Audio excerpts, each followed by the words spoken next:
ও বলছে যে কেমন আছেন, তখন বলছে যে আপনাদের দোয়া। আরে আমি তো আপনার জন্য দোয়া করিনি কখনো। আবার বলছে যে আল্লাহ যে হালে রাখে, আল্লাহ যে হালে রাখে আর আলহামদুলিল্লাহ দুইটা কি সমান হলো? কখনো নয়, এটা সমান হতে পারে না।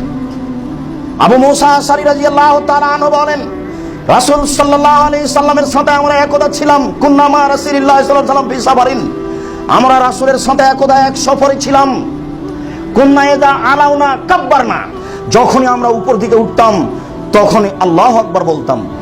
মাঝে মধ্যে লিফলেটে লেখা আছে, ওই আমি লিফলেট বলছি, আপনার ওই লিফটে লেখা আছে যে ওঠার সময় বলতে হবে আল্লাহু আকবার, আর যখন লিফটে নিচে যাবে তখন বলতে হবে সুবহানাল্লাহ। কথা ঠিক আছে, কিন্তু ইসলামিক হাসপাতালের মাঝে মধ্যে ঘরে গায়ে লেখা আছে দোয়া খাওয়ার দোয়া, কি ঔষধ খাওয়ার দোয়া হচ্ছে আল্লাহুম্মা শাফি, আল্লাহ শাফি।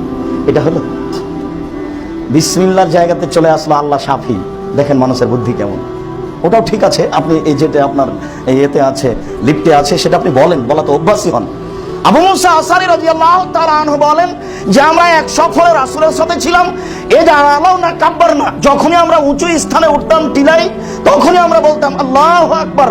তখন আল্লাহ রাসূল বললেন ইরবাউ আনফুসাকুম, তোমাদের আত্মাকে শান্তি দাও, ধীরে বলো, চুপে চুপে বলো আল্লাহু আকবার।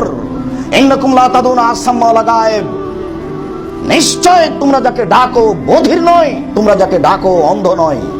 তাদুনা সামিয়াম বাসীরা কারিবা, তোমরা যাকে ডাকো সর্বশ্রোতা, তোমরা যাকে ডাকো সর্বদ্রষ্টা, তোমরা যাকে ডাকো সে অতীব নিকটে। জোরে বলছো কেন? তাহলে জোরে ইবাদতের অনুমতি নেই, ব্যতিক্রম কোন কোন জায়গা।